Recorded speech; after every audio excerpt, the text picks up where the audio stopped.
Assalamualaikum warahmatullahi wabarakatuh.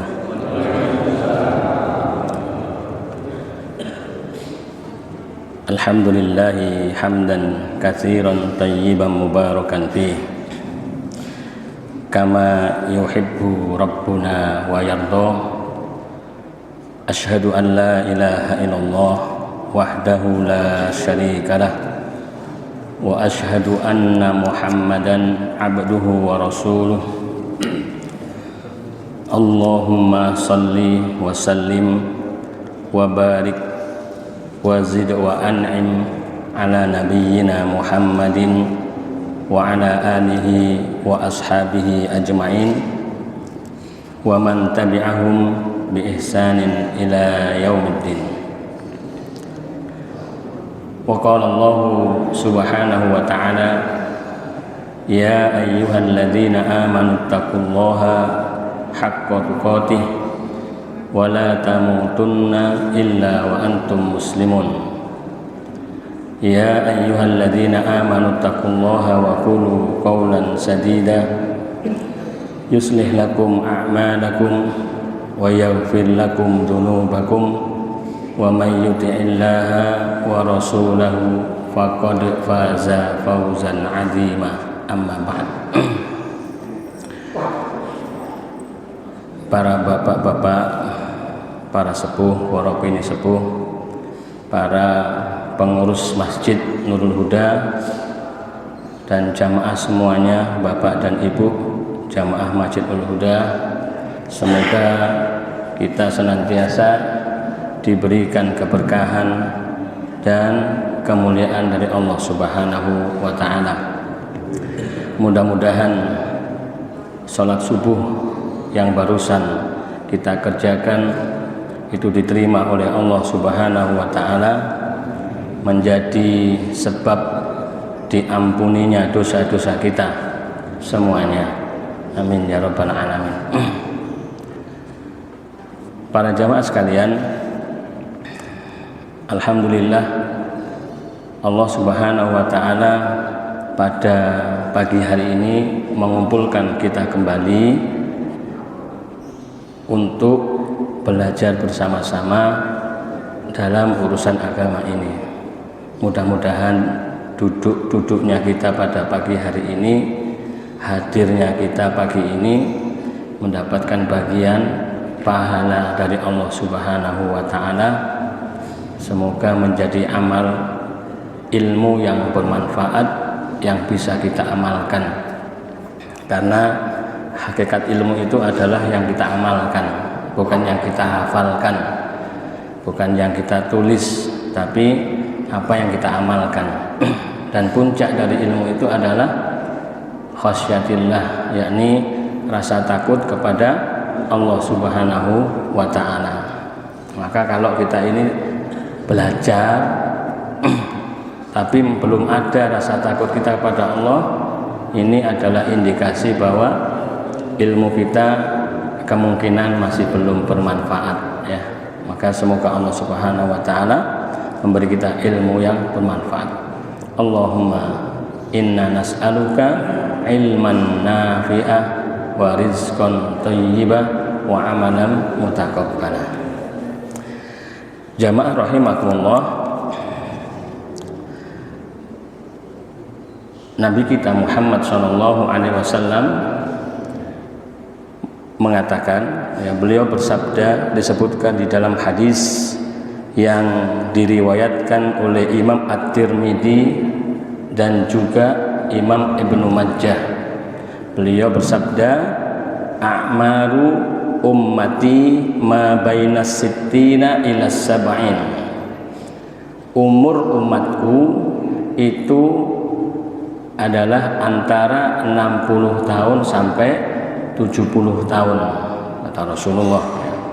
Wa aqalluhum man yajuzu dzalik, dan yang lebih dari itu sedikit sekali. Ma'asyiral muslimin, ini berbeda dengan umur umat-umat terdahulu, ya. Berbeda dengan usia umat-umat terdahulu.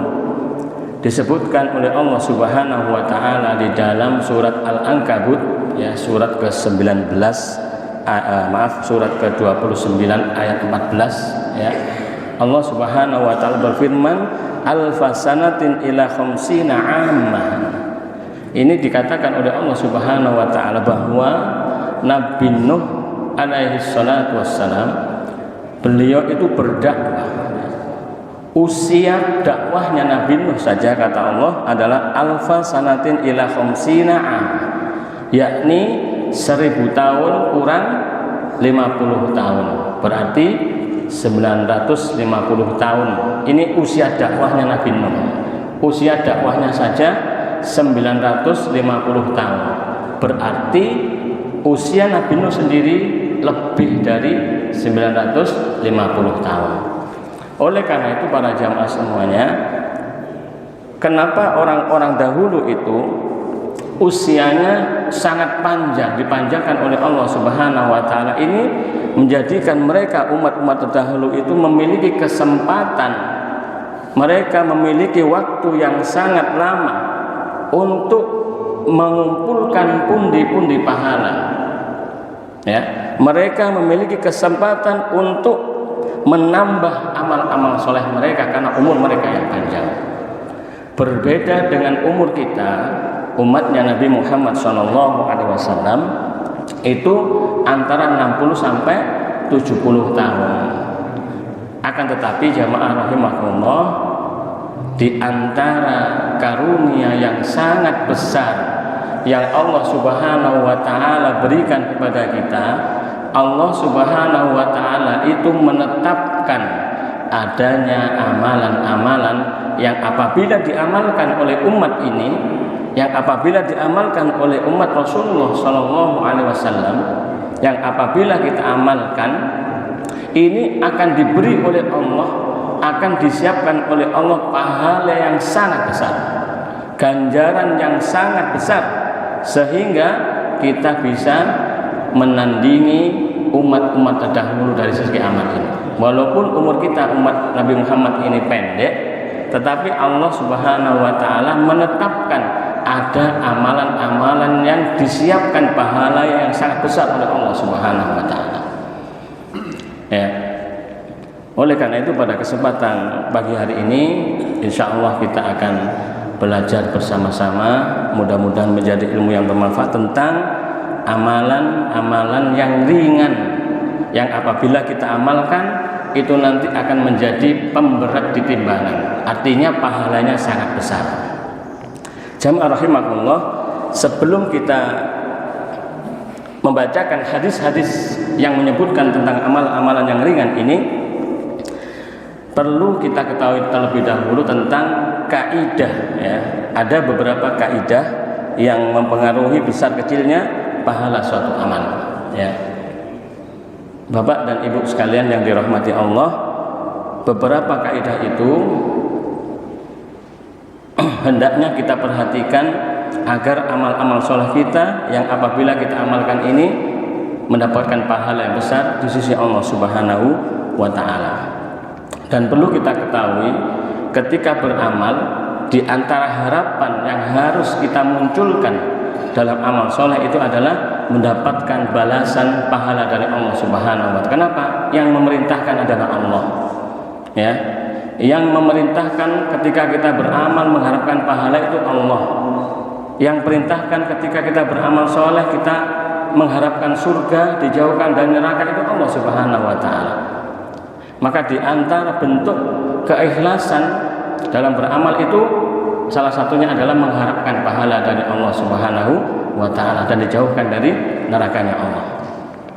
Nah, kaidah yang pertama yang mempengaruhi besar kecilnya pahala suatu amal, yang pertama adalah an-niyat, yaitu niat kita. Niat itu penting ya. Niat itu adalah pondasinya amal. Makanya dikatakan oleh Imam Ibnu Mubarak, beliau mengatakan rubba amalin sohirin ta'dimuhun niyah. Ada kalanya suatu amal itu mestinya amalan kecil ya, Akan tetapi Allah Subhanahu wa taala itu memuliakan amalan tersebut. Allah Subhanahu wa taala memberi pahala yang besar terhadap amal yang dilakukan tersebut. Kenapa? Karena benarnya niat, karena lurusnya niat. Dan sebaliknya kata beliau, ruba amalin kabirin, terkadang suatu amal itu dilakukan oleh seseorang itu sebenarnya amal-amal yang besar, amal-amalan yang utama, mungkin sholat, mungkin puasa, mungkin jihad fisabilillah, mungkin belajar Al-Quran, mengajarkan Al-Quran, ya, umroh, mungkin haji.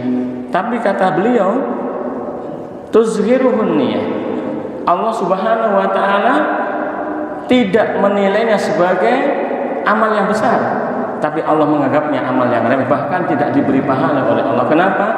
Karena salahnya niat, ya. Karena buruknya niat. Ketika dia sholat, niatnya salah. Ketika jihad, niatnya salah. Ketika belajar, niatnya salah. Mengajarkan Al-Quran, niatnya juga salah. Ketika umroh, niatnya salah. Ketika haji, niatnya salah. Yang dimaksud niatnya salah ini, niatnya tidak ikhlas karena Allah Subhanahu wa ta'ala. Dia berpuasa, dia berhaji, dia sholat, dia bersedekah, itu tidak lain adalah tolabul manzilah fi qulubin nas. Nah ini karena riya, ya. Dia mencari kedudukan di hati manusia, mencari pujian, mencari sanjungan ketika mereka mengamalkan ibadah ini. Seakan-akan dia mendekatkan dirinya kepada Allah, tapi di dalam hatinya ada yang dia cari selain Allah Subhanahu wa ta'ala. Berangkat ke masjid, nawaitunya sudah tercampur dengan riya ini. Ada yang dia cari dari manusia ini. Nah, niat ini jamaah rahmatullah, beberapa ahli ilmu mengatakan, di antaranya Fudail bin Iyad, beliau mengatakan al-amalu la yuqbalu hatta yakuna khalisan shawaban. Kata Fudail bin Iyad, amal itu tidak akan diterima oleh Allah Subhanahu wa ta'ala hatta yakuna khalisan shawaban, sampai amalan itu dikerjakan dalam keadaan ikhlas dan shawaban, ya, khalisan shawaban. Dia beramal yang pertama ikhlas dan yang kedua shawaban. Dilanjutkan oleh beliau, apa itu al-khalis? Yang dimaksud dengan al-khalis adalah ai idza kana Allah.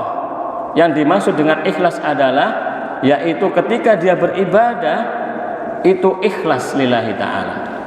Kemudian yang kedua was-shawaban adalah in kana 'ala sunnah, apabila amal itu dilakukan di atas sunnah Nabi Shallallahu Alaihi Wasallam, ya, dia beramal berdasarkan petunjuk dari Nabi Muhammad Shallallahu Alaihi Wasallam. Oleh karena itu jamaah rahimakumullah, di antara yang diingatkan oleh Nabi kita Muhammad Shallallahu Alaihi Wasallam adalah masalah niat ini. Beliau bersabda, innamal a'malu binniyat, ya, sesungguhnya segala amal itu tergantung niatnya. Wa innama likulli imri'in illa ma nawa, ya. Wa innama likulli imri'in ma nawa. Dan seseorang itu akan mendapatkan sesuai dengan apa yang dia niatkan. Ini yang perlu kita perhatikan adalah kita ini menjaga kondisi hati kita dalam beramal ini. Hendaknya kita menjaga niat kita, menjaga keikhlasan kita, jangan sampai terkotori dengan penyakit-penyakit hati ini.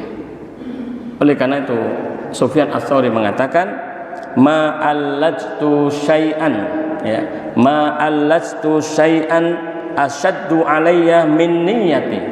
Tidak ada sesuatu yang aku berusaha untuk mengobati, tidak ada sesuatu yang aku berusaha untuk memperhatikan, yang lebih berat aku perhatikan min niyati, kecuali memperhatikan hatiku, ya, kecuali mengobati hatiku, niatku, kata beliau. Kenapa? Li'annaha tataqallabu alayya, Karena hati ini atau niat ini bisa berbolak-balik. Ya, niat ini bisa berbolak-balik. Sehingga para hadirin mengatakan menjaga keikhlasan ini ada pada 3 tempat. Menjaga keikhlasan itu ada 3 tempat. Yang pertama adalah menjaga niat atau menjaga keikhlasan qoblal amal. Ya, sebelum beramal, maka kita luruskan niat kita terlebih dahulu. Karena niat nanti bisa berubah-ubah jamaah. Niat itu bisa berubah. Sebelum kita beramal, misalnya sebelum kita membaca Al-Quran atau sebelum kita berangkat ke masjid untuk sholat berjamaah, maka hadirkan dalam hati kita ini rojak, apa sih yang kita cari dengan membaca Al-Quran ini. Aku butuh apa ya dengan membaca Al-Quran ini. Kita hadirkan perasaan itu sehingga kita bisa khusyuk dalam ibadah. Sebelum kita beramal, kita siapkan niat terbaik, harapan terbaik kita kepada Allah. Kita mengharapkan pahala dari Allah Subhanahu wa taala. Dan ini harus kita pertahankan, jangan sampai berubah. Karena nanti niat bisa berubah-ubah. Kemudian berikutnya, setelah sebelum beramal kita ini meluruskan niat, kita jaga lagi keikhlasan ini. Kapan? Indal amal, yakni ketika kita beramal. Ini perlu kita menjaganya. Jangan sampai keikhlasan kita itu berubah. Karena bisa berubah, ketika beramal pun niat bisa berubah. Misalnya tadi dari rumah kita berangkat sudah benar niatnya, ikhlas, nawaitu kita sudah lillahi ta'ala, mau sholat berjamaah sudah siap, mandi, berwudu, sikat gigi, berangkat ke masjid, qadarullah sampai di masjid sing imami wonge sing gak disenengi misalnya. Nah, ini bisa berubah niat kita. Ya Allah, sing imami wong gimana? Karena kita nggak suka dengan orangnya, bisa berubah niat kita ini. Karena nggak suka itu macam-macam jamaah, ya, nggak suka itu macam-macam sebabnya. Mungkin kadang imamnya kesuwen, baca suratnya kesuwen, sujudnya sing kesuwen, ruku sing kesuwen. Ini bisa mengganggu niat kita nanti. Makanya indal amal, ketika beramal itu niat ini kita perhatikan, jangan sampai berubah, ya. Kalau toh kita nanti datang ke masjid itu ada orang yang tidak kita sukai dan seterusnya, ini adalah ujian buat kita. Maka jangan sampai merubah niat kita ini. Rongono mau aku gak sholat nang masjid, nek sing imami wong iki misalnya. Naudzubillah min dzalik. Maka indal amal, niat ini harus kita jaga. Kemudian yang ketiga adalah ba'dal amal. Keikhlasan ini harus kita jaga setelah kita beramal. Karena keikhlasan ini bisa berubah. Bukan sehari 2 hari, bukan 1 minggu 1 bulan, bahkan keikhlasan ini bisa berubah 10 tahun yang akan datang setelah kita beramal. Maka kita pertahankan niat ini, keikhlasan ini kita pertahankan. Kapan itu? Yakni ketika kita mengungkit-ungkit amal kita ini, ya. Setelah kita beramal soleh puluhan tahun kita ikhlas, tapi ketika kita dalam keadaan marah, bisa jadi kita ini menghapus pahala-pahala dosa kita ini terhapus gara-gara apa? Kita mengungkit-ungkitnya. Maka 3 keadaan ini harus kita jaga jamaah. Sebelum kita beramal, ketika kita beramal, dan setelah kita beramal hendaklah kita menjaga keikhlasan kita. Dan ini adalah perkara yang berat. Di antara sebab-sebab beratnya kita ini ikhlas itu ada 3. Ya, sebab kita berat untuk ikhlas dalam beramal dan sulit kita menghindari dari ini ada 3 sebabnya. Dan ini semua adalah fitrah kita manusia. 3 sebab ini adalah fitrah, adalah tabiat yang menempel pada diri kita. Yang pertama adalah hubbul hamd watsana. Karena kita ini orangnya suka dipuji. Manusia itu senang dipuji. Yang pertama itu sifat kita. Ini menempel pada diri kita. Tidak ada orang itu yang nggak suka dipuji. Bahkan kalau pujian itu tidak ada pada dirinya. Misalnya ada orang yang tua, usianya 80 tahun misalnya, terus dia mau sampai cek ketok enom, seneng napa mboten? Seneng. Walaupun tidak ada pada dirinya. Karena ini sifat kita manusia. Usia 70 tahun cek diwara, sampai cek ketok ganteng ae. Kira-kira mesem napa ngamuk? Mesem jamaah. Kenapa? Karena sifat kita ini suka dipuji. Kemudian yang kedua, yang menyebabkan kita ini sulit ikhlas dalam beramal itu diantaranya adalah kita kebalikannya, yakni benci kalau kita dicela, nggak seneng kalau kita ini dicela, dicaci maki itu nggak seneng. Walaupun celaan itu memang ada pada diri kita. Contoh, yang niku masih elek, nek diceluk elek nggih mboten seneng, nek dicelukno elek, anjene kon niku elek. Walaupun wonge elek, gak seneng dingotonaken.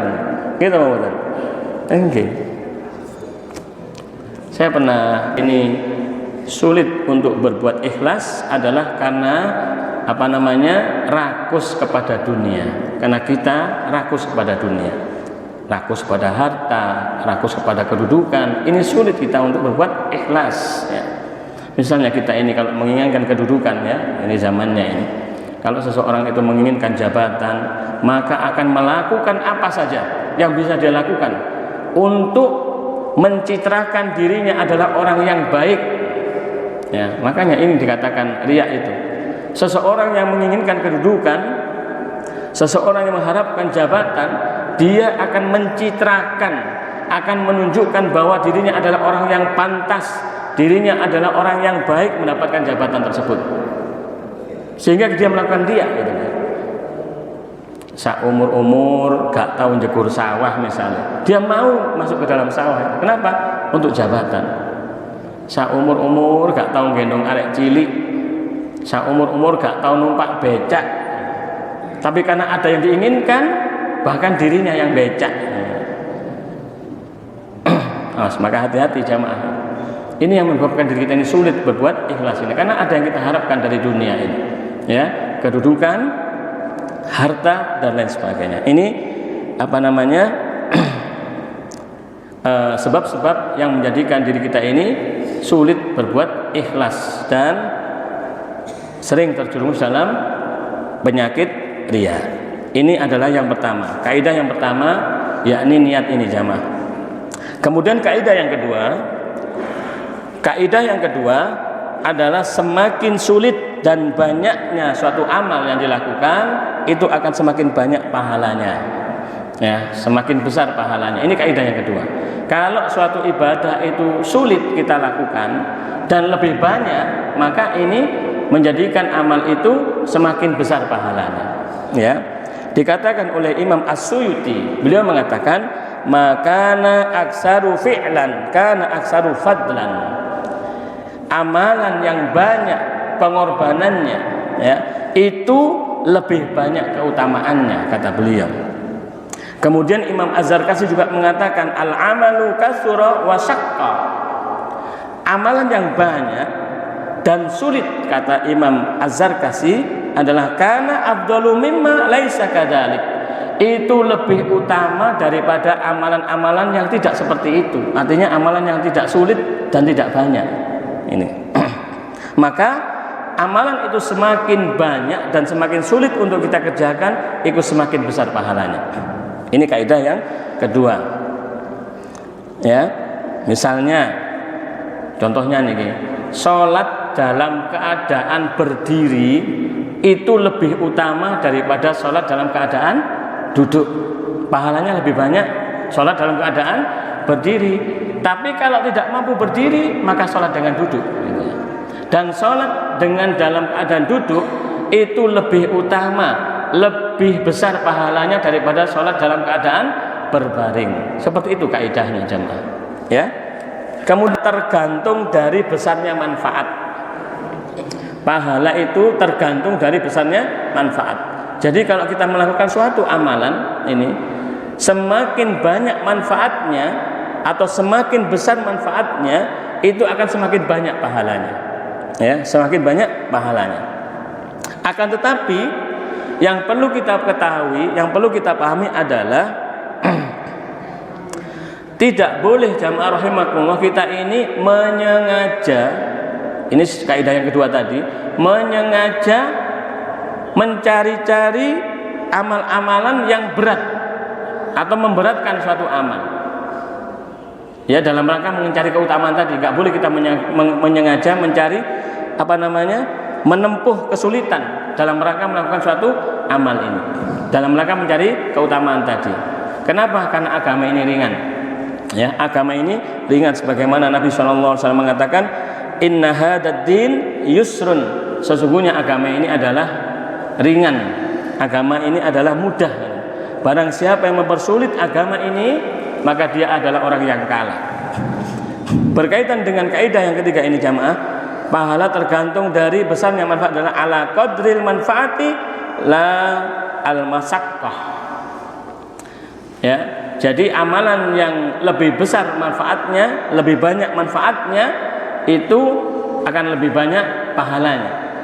Ya, la masyaqqah, bukan kesulitannya. Ini menunjukkan bahwa nggak boleh kita mencari-cari kesulitan untuk beramal soleh dalam rangka mencari keutamaannya, karena tadi dikatakan semakin sulit semakin besar pahalanya. Tidak boleh.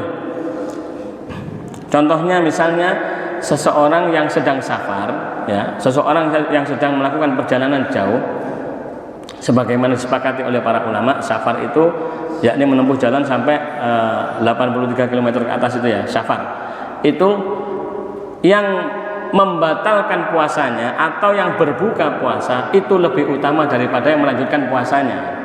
Maka ketika kita safar, itu lebih utama kita ini berbuka daripada kita melanjutkan puasa kita. Ini keutamaannya. Kalau melanjutkan boleh. Makanya harus kita bedakan antara amalan yang boleh dilakukan dengan keutamaan suatu amalan. Seorang yang safar itu apabila dia berbuka atau membatalkan puasanya, itu lebih utama daripada melanjutkan puasanya. Ini apalagi puasa sunnah. Kemudian contoh berikutnya adalah sholat qashar misalnya. Kita mengqashar sholat ketika safar itu lebih utama daripada menyempurnakan sholat kita.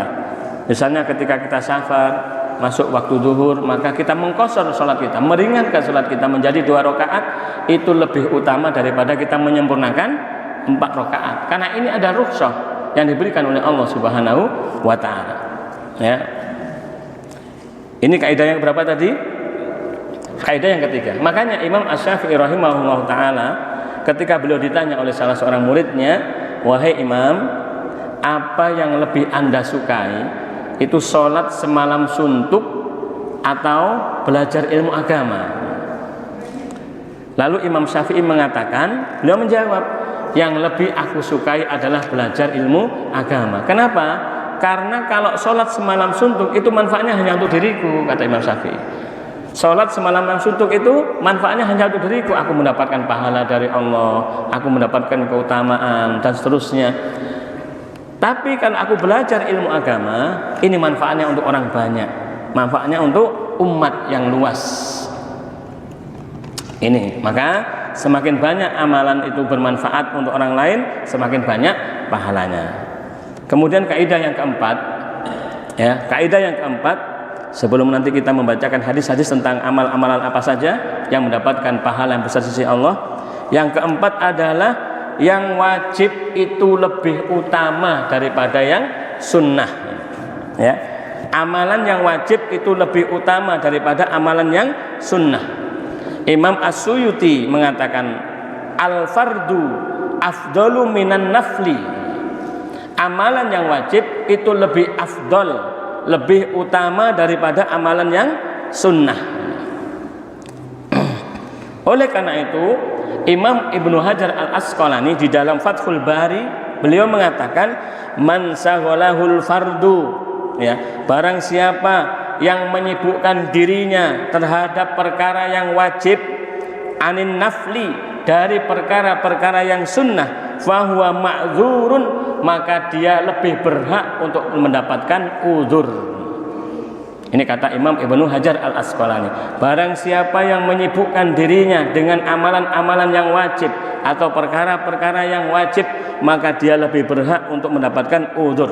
Dan sebaliknya, wa man saghulahun naflu, barang siapa yang menyibukkan dirinya, barang siapa yang dirinya tersibukkan dengan perkara-perkara yang sunnah, menyibukkan dirinya dengan perkara-perkara yang sunnah, yang lebih mendahulukan perkara-perkara yang sunnah anil fardi, dari perkara yang wajib, fahuwa maghrurun, maka dia adalah orang yang tertipu, kata Ibnu Hajar. Jadi orang-orang yang menyibukkan dirinya dengan perkara-perkara yang sunnah, amalan-amalan sunnah daripada yang wajib, maka dia orang yang tertipu.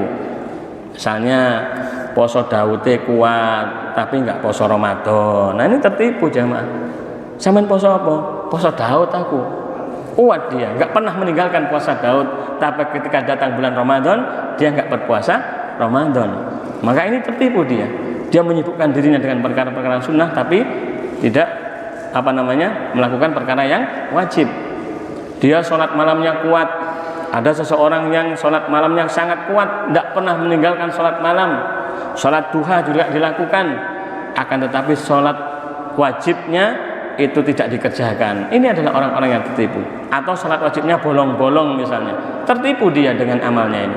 Dia merasa orang yang paling dekat kepada Allah. Ada perkara yang pengecualian dalam masalah ini, yakni masalah hutang, jemaah.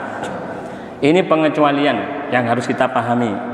Untuk kaidah ini tidak berlaku masalah hutang.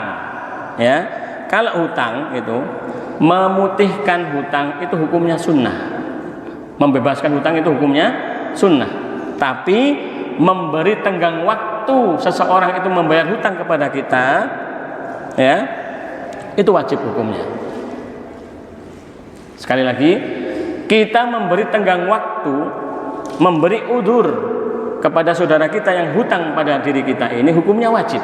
Tapi kalau kita membebaskannya dari hutang, memutihkannya dari hutang itu hukumnya sunnah. Ini berlaku kaidah ini. Ya. Berlaku kaidah ini. Lebih utama mana berarti?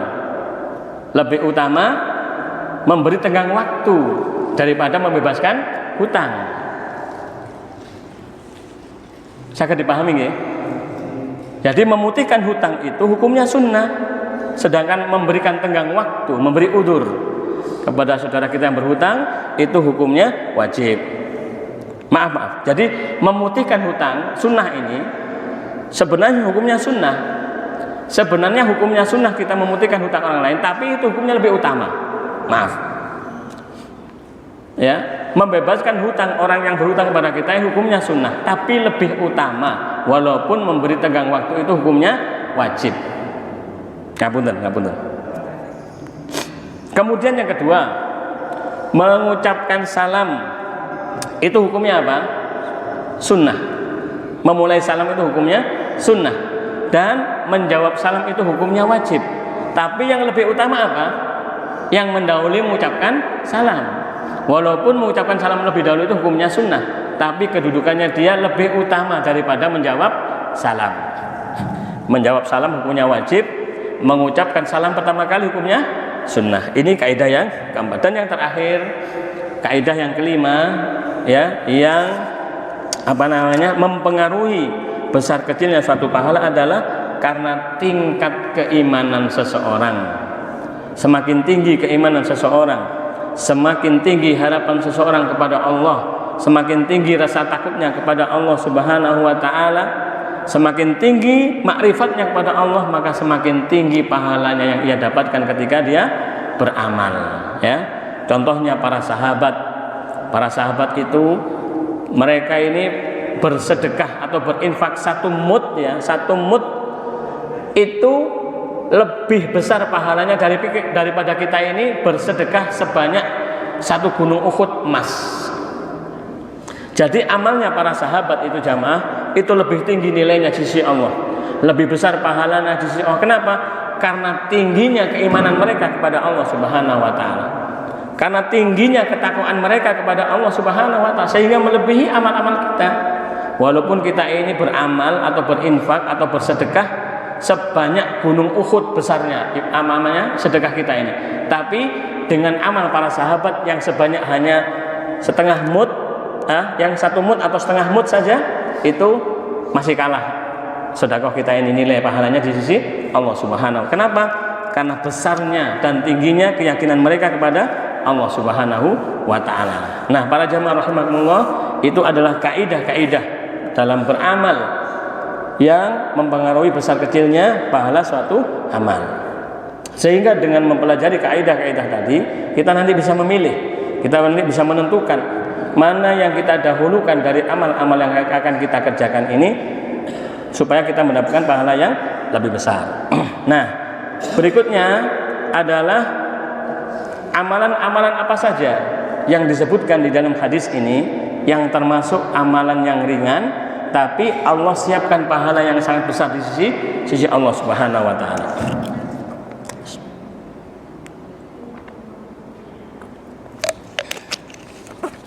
Amalan yang pertama disebutkan di dalam hadis dari sahabat Abu Darda.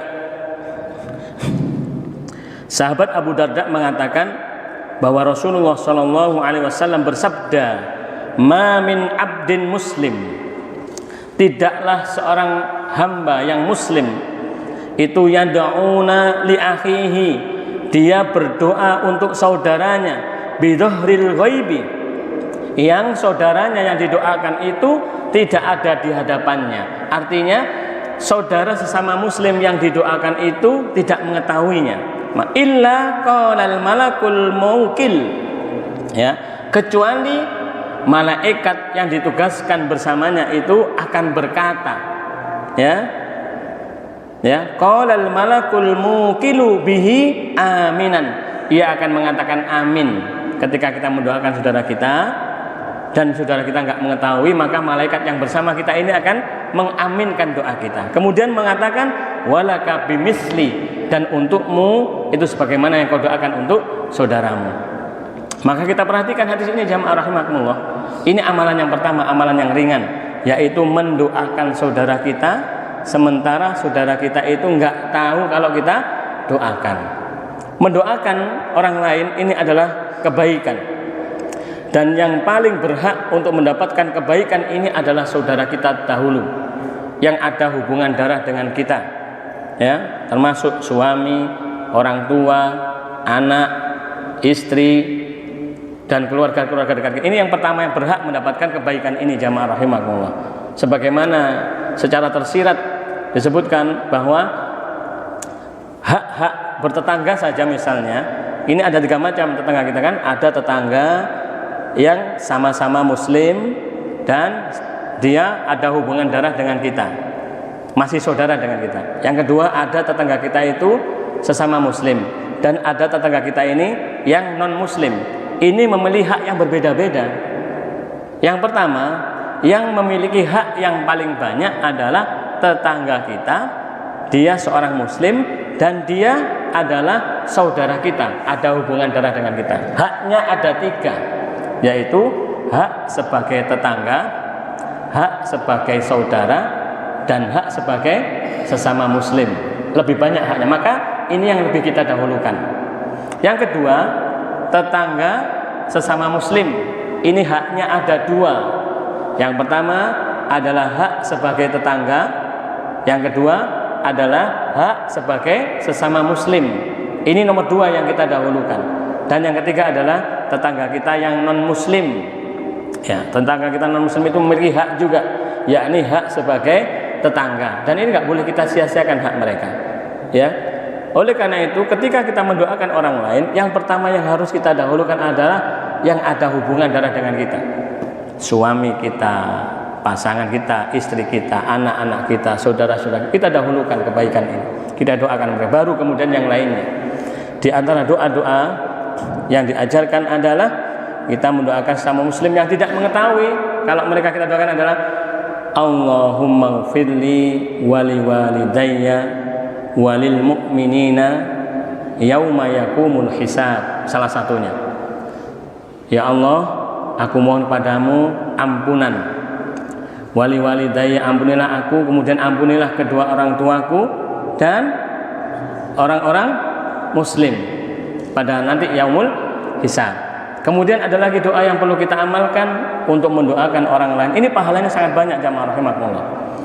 Ya, Allahumma gfirli wali walidayya warhamhuma kama rabbayani shaghira. Atau di dalam doa yang lain, Allahumma gfirli dzunubi. Ya Allah, ampunilah aku dari dosa-dosaku ini.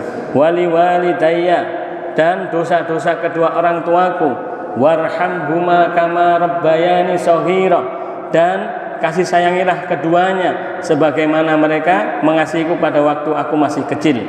Wali jami'il muslimina wal muslimat, dan seluruh kaum muslimin dan seluruh kaum muslimat. Seluruh muslimin baik laki-laki maupun perempuan, wal mu'minina wal mu'minat, dan orang-orang yang beriman baik laki-laki maupun perempuan. Subhanallah. Al ahya'i minhum wal amwat, mereka yang semuanya masih hidup ataupun yang sudah mati. Maka kita perhatikan ini jamaah rahimakumullah. Ketika kita membaca doa ini, yang kita doakan adalah diri kita, kemudian orang tua kita, baik orang tua kita ini masih hidup maupun sudah meninggal dunia, lalu orang-orang muslim, wali jami'il muslim seluruhnya, yang hidup dan yang sudah mati, orang-orang yang beriman seluruhnya, yang hidup dan sudah mati itu ada berapa jumlahnya?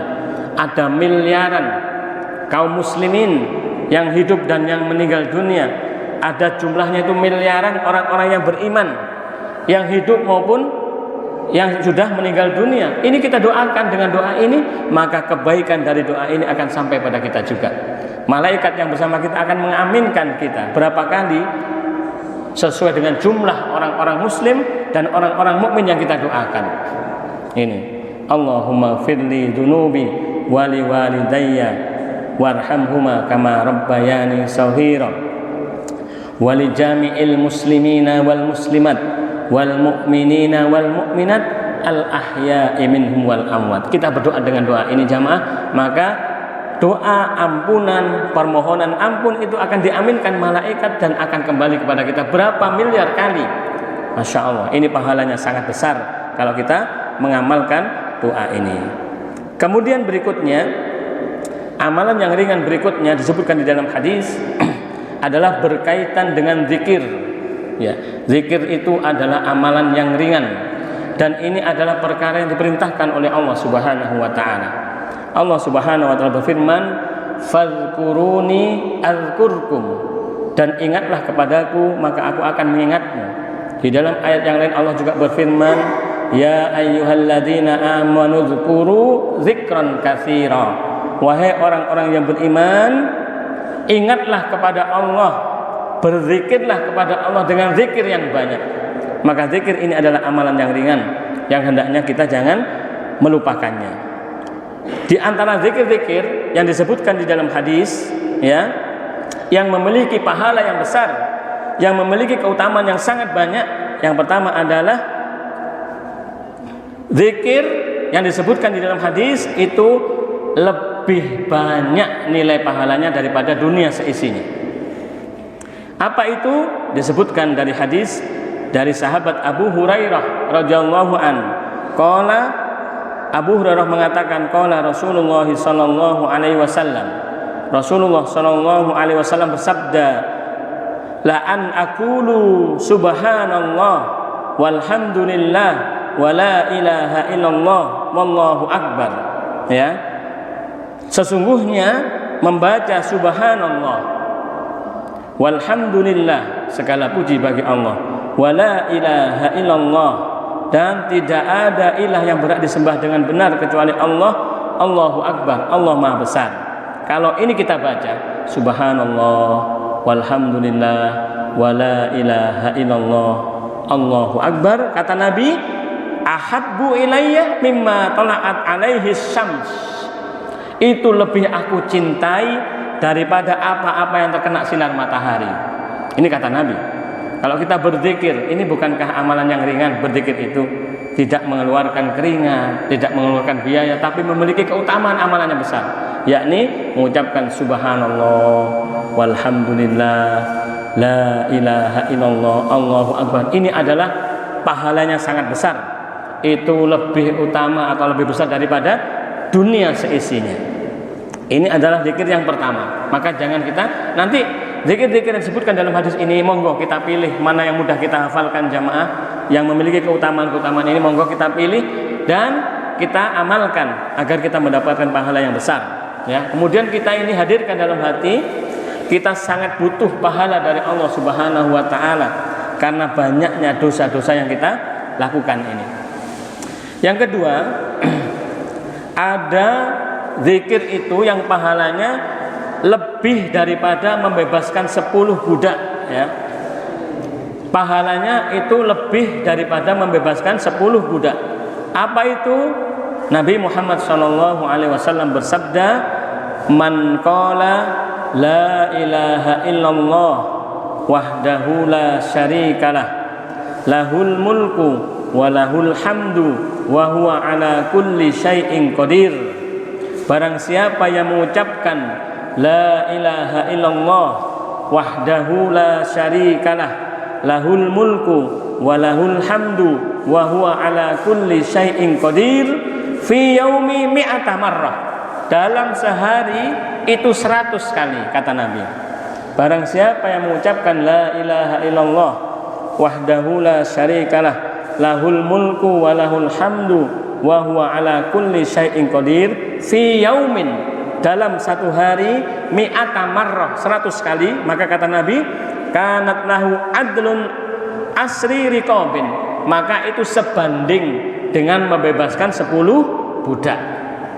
Bukan cuma itu, kata Nabi SAW, wa kutibatu lahu mi'atu hasanatin, dan Allah akan mencatat kebaikan untuknya sebanyak 100 kebaikan. Wa mujiyat anhu mi'atu sayyi'atin, dan Allah akan menghapus 100 keburukan. Masya Allah, ini zikir yang luar biasa, yakni kalimat tahlil la ilaha illallah wahdahu la syarikalah, lahul mulku wa lahul hamdu wa huwa ala kulli syai'in qadir. Dalam sehari kita baca, entah paginya atau sorenya, atau kita cicil, paginya 50 kalimat tahlil, sorenya 50, monggo. Ini dalam sehari kalau kita baca 100 kali, yang pertama itu seperti kita membebaskan berapa tadi? 10 budak. Lalu kemudian Nabi mengatakan Allah akan mencatat pahala atau kebaikan untuk kita sebanyak 100 kebaikan, dan wa mujibat anhu mi'atu sayyi'ah, dan Allah akan menghapus untuk kita 100 keburukan. Ini adalah amalan yang luar biasa, jamaah. Amalan yang ringan dengan lisan kita. Membaca kalimat tahlil itu membebaskan 10 budak, menghapus 100 dosa, menghapus 100 dosa dan mendapatkan 100 pahala. Bukan cuma itu, kata Nabi, wa kanat lahu khirzun minas syaitan, dengan mengucapkan kalimat tahlil tadi, ini menjadi pelindung kita dari gangguan setan, kata Nabi. Yaumahu dzalik, pada hari itu, apabila suatu hari kita ini membaca kalimat tahlil tadi, kita mendapatkan pelindungan dari gangguan setan pada hari itu, hatta yumsiyah, sampai sore hari, dari pagi sampai sore hari. Walam ya'ti ahadun afdalu mimma ja'a bihi, dan tidak ada yang bisa mendapatkan fadilah semacam itu kecuali orang-orang yang bisa lebih banyak membacanya, yang lebih banyak mengamalkan kalimat tersebut, lebih banyak membacanya maksudnya. Kemudian qala Rasulullah SAW melanjutkan, ya, wa man qala subhanallah, barang siapa seseorang itu mengucapkan subhanallah wa bihamdi, maha suci Allah dan segala puji baginya, fi yaumin, dalam satu hari, mi'ata marrah, 100 kali, subhanallah wa bihamdi, subhanallah wa bihamdi, subhanallah wa bihamdi, sebanyak 100 kali, ya, mi'ata marrah, khuttatu khotoyahu, maka Allah Subhanahu wa ta'ala akan menghapus dosa-dosanya, walau kanat misla zabaril bahar, walaupun dosa-dosanya itu sebanyak buih di lautan. Masya Allah, ini adalah karunia yang besar dari Allah Subhanahu wa ta'ala. Hanya dengan mengucapkan subhanallah wa bihamdi, subhanallah wa bihamdi, subhanallah wa bihamdi, ini 100 kali, jamaah. Entah pada pagi hari setelah sholat subuh atau sore hari setelah sholat asar, kita membaca ini, maka Allah akan menghapus dosa-dosa kita, ya. Allah akan menghilangkan dosa-dosa kita sebanyak buih di lautan. Masya Allah, ini karunia yang sangat besar dari Allah Subhanahu wa ta'ala. Jamaah rahimakumullah, karena waktunya sudah habis, untuk sementara sampai di sini dulu pembahasan kita, yakni amalan-amalan yang ringan akan tetapi berat di timbangan, artinya banyak sekali pahalanya yang diberikan oleh Allah Subhanahu wa taala. Mudah-mudahan kalau Allah mentakdirkan kita masih berjumpa, akan kita bahas lagi, kita lanjutkan pembahasan ini tentang zikir-zikir atau amalan-amalan berikutnya yang apabila kita amalkan akan diberikan pahala yang sangat besar oleh Allah Subhanahu wa taala. Semoga Allah mudahkan, semoga Allah Subhanahu wa taala memberi kita taufik, memberikan kita ilmu yang bermanfaat, kita bisa mengamalkannya. Zikir-zikir tadi jamaah rahimakumullah, jangan kita lupakan membaca tahlil atau membaca kalimat tasbih dan juga tahmid. Ini perbanyak kita membaca dalam sehari 100 kali. Ini akan mendapatkan banyak sekali pahala dari Allah Subhanahu wa taala. Jangan kita sia-siakan. Dengan santai-santai, dengan duduk, dengan berdiri, dengan berbaring, kita bisa membacanya, tapi mendapatkan pahala yang besar di sisi Allah Subhanahu wa taala. Semoga Allah Subhanahu wa taala mengampuni kita. Kita akhiri dengan kafaratul majlis. Subhanakallahumma wa bihamdika asyhadu an la ilaha illa anta astaghfiruka wa atubu ilaik. Wassalamualaikum warahmatullahi wabarakatuh.